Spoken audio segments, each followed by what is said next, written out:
ये जिंदगी का बिग बॉस शुरू हो गया है। सब घर में बैठे हैं, लेकिन कुछ लोग हैं जो कि उल्लंघन कर रहे हैं। अब हाल ही में मैं यहाँ पर आया 2 दिन की छुट्टी के लिए, और छुट्टी हो गई। मेरी नहीं, हम सब की। ये कोरोना कोविड-19 ने सबकी छुट्टी कर दी। पहले ऐसा लगा कि फ्लू है, ख़त्म हो जाएगा, घर चले जाएंगे। फिर ये लॉकडाउन हुआ। जब ये लॉकडाउन हुआ तो मामला बड़ा गंभीर, बड़ा सीरियस हो गया, क्योंकि यहाँ पे पूरा ख़ानदान है, पूरा परिवार है। हमारी अम्मी हैं, हमारी 2 बहनें हैं, उनके बच्चे हैं, और कुछ काम रिलेटेड लोग आए थे जो कि अब जाके इस कोरोना वायरस कोविड-19 के अंदर दोस्त बन गए। तो यहाँ पर हमने एक रूल बनाया कि यहाँ पर जो है वो यहीं पर रहेगा, और बाहर का कोई नहीं आएगा, और अंदर से कोई बाहर नहीं जाएगा। तो लेकिन राशन के लिए जाना पड़ता है। अब हमने कुछ वेजिटेबल्स के लिए हमारे एक बहुत ही अजीज़ करीबी दोस्त को पास में ही 5-6 किलोमीटर दूर एक गांव में भेजा राशन खरीदने के लिए। तो आजकल पुलिस का बहुत ज़्यादा पहरा है, जो कि बहुत अच्छी बात है, बहुत अच्छा काम कर रहे हैं। अब पास तो था उनके पास गाड़ी का, तो वो गए, उनको पुलिस ने रोका। तो इन्होंने क्या किया कि पुलिस वाले से बात करते हुए उन्होंने अपना मास्क निकाल लिया। तो पुलिस वाले ने कहा उनसे कि ये मास्क पहनो, दूर हटो और ये मास्क पहनो। तो उनको समझ में आ गया कि जो नहीं करना था उन्होंने किया। यहाँ पर आए, उन्होंने ये कहानी बयान की, और मैंने उनसे कहा कि ये जो कि आपको मना किया गया था करने के लिए, वही आपने किया, और नहायत ही बेवकूफ़ी की चीज़ की।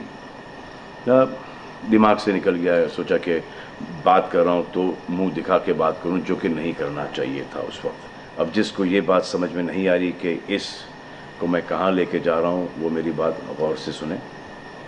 किसी भी बीमारी में रिज़ल्ट पॉजिटिव होना बहुत दुखदायक बात है, और स्पेशली उस बीमारी का जिसका कोई इलाज नहीं है।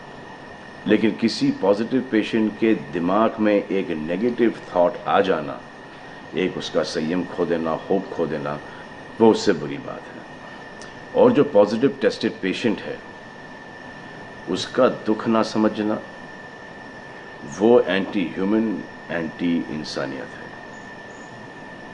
जो पॉजिटिव टेस्टेड पेशेंट है, उसके बाद ये समझ में आ जाती है कि हमने एहतियात नहीं रखा, गलती हमसे हो गई।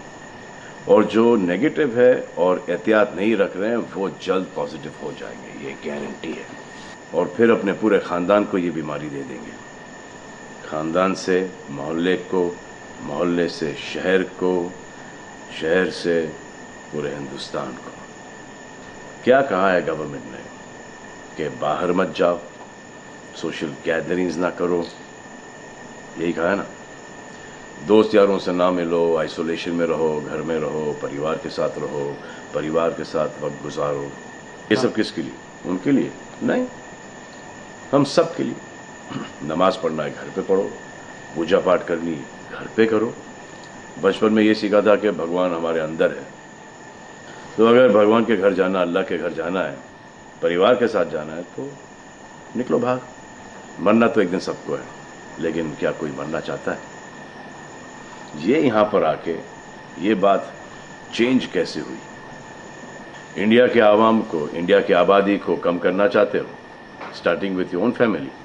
तुम्हारे बच्चे, तुम्हारे माता पिता, तुम्हारे बुजुर्ग, जिन्होंने तुम्हें पाल पोस के बड़ा किया है, उनके साथ शुरुआत करोगे। अब आप बताओ, पुलिस का साथ देना, गवर्नमेंट का साथ देना, डॉक्टर्स का साथ देना, जो लोग बैंकों में काम करते हैं उनका साथ देना या नहीं? अब वो लोग इस बात का जवाब दो जो कि गवर्नमेंट की बात नहीं सुन रहे, कि वो सही है, गलत है, करेक्ट है, रॉन्ग है, नेगेटिव सोच रहे हो या पॉजिटिव सोच रहे हो। अगर आपके एक्शन सही होते तो ये लॉकडाउन अभी तक के ख़त्म हो गया होता, और कोरोना वायरस भी। अगर आप ऐसे बाहर नहीं निकलते ग्रुप्स में, दोस्त यारों के साथ, तो पुलिस वाले आपके पुट्ठों पर डंडा नहीं मारते। आपको क्या लग रहा है इसमें कि पुलिस वालों को मज़ा आ रहा है? किसने रोका आपको राशन लेने में? जाओ ना, किसने रोका है? खाने पीने का सामान लेने जाओ, घर तुरंत आ जाओ, पास में जाओ, किसने रोका है? मास्क पहनो, ग्लव्स पहनो, अकेले जाओ। गवर्नमेंट ने यह वादा किया है कि राशन पानी सबको मिलेगा। आपको क्या लगता है कि पुलिस वाले, डॉक्टर्स, नर्सेस जो बैंक में काम कर रहे हैं, उनको कोरोना वायरस नहीं होगा? उनके परिवार को नहीं होगा? लेकिन उनको देखो, फिर भी वो 18-18 घंटे काम कर रहे हैं। किसके लिए काम कर रहे हैं? आपके लिए काम कर रहे हैं। और वो भी आपको रोकने के लिए नहीं, कोरोना वायरस को फैलने से रोकने के लिए कर रहे हैं। क्योंकि ये बीमारी ऊंच नीच, जात पात, अमीर गरीब, छोटा बड़ा, कम उम्र, हम उम्र, बड़ी उम्र कुछ नहीं देखती। अब ये पुलिस वालों की ड्यूटी है, वो निभा रहे हैं। और आपकी ड्यूटी सिर्फ इतनी है कि आप घर पे बैठें, और वो भी आप नहीं निभा रहे। मैं कुछ ऐसे लोगों को जानता हूं जो घर के बाहर कभी नहीं निकलते थे। जब से ये बोला गया कि घर से बाहर मत निकलो, उन्होंने निकलना शुरू कर दिया है। कमाल है। अब जो डॉक्टर अपनी जान को खतरे में डाल रहे हैं, पुलिस वाले अपनी जान को खतरे में डाल रहे हैं, नर्सेज अपनी जान को खतरे में डाल रही हैं, और बैंक में काम कर रहे हैं, जिसकी वजह से आप अपने एटीएम और अपने अकाउंट से पैसे निकाल रहे हैं अपने खाने पीने के लिए, आप उनकी भी जान को खतरे में डाल रहे हो। ये कमाल है। डॉक्टर आपकी जान बचाने के लिए आए, नर्सेज आपकी जान बचाने के लिए आए, और आपने उन पर पत्थर बरसा दिया।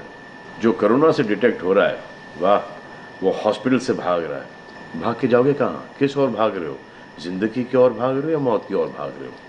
अगर ये डॉक्टर तुम्हारे इलाज नहीं करते और पुलिस सड़कों पे नहीं होती, तो चंद लोगों की वजह से, जिनके दिमाग में ये चल रहा है कि हमें नहीं होगा, वो हिंदुस्तान के ढेर सारे लोगों को लेकर चल बसेंगे। देखो, मैं उनकी बात समझता हूँ जिनके पास कुछ खाने को नहीं है, बच्चों को खिलाने को नहीं है।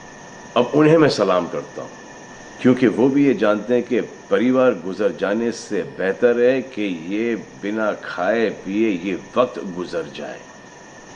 बहुत अच्छा काम हो रहा है, और ऐसा लग रहा है कि वाकई में हिंदुस्तान एक दूसरे से दिल से जुड़ा है। लेकिन चंद जोकरों की वजह से ये बीमारी फैली जा रही है। अगर आपके एक्शन ऐसे नहीं होते तो पुलिस के रिएक्शन वैसे नहीं होते। अगर आपके एक्शन ऐसे नहीं होते तो हज़ारों पुलिस वालों को, हज़ारों डॉक्टर्स को, नर्सेस को और आवाम को कोरोना वायरस नहीं होता। इतने लोगों का काम तमाम नहीं होता, और अभी तक हम सब वापस से काम पे लग गए होते। चाइना से शुरू हुआ है, चाइना में कब का ख़त्म हो गया।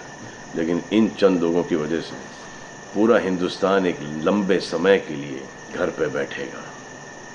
मान लिया बड़े ताकतवर हुआ, बड़े बहादुर हुआ, कितने बहादुर, इतने ताकतवर हुआ आप कि आप अपने परिवार वालों को कंधा दोगे, उनकी अर्थी उठाओगे। इतना जिगर है आप में। क्यों आप यमराज और मलिकुल मौत बनना चाहते हो? और क्यों अपने परिवार के लोगों पे इन्ना लिल्लाह है और राम नाम सत्य है पढ़ना चाहते हो? हर बात के दो पहलू होते हैं, इसके भी दो ही हैं। एक पहलू यह है कि हम सब रहें, दूसरा पहलू यह है कि कोई ना रहे।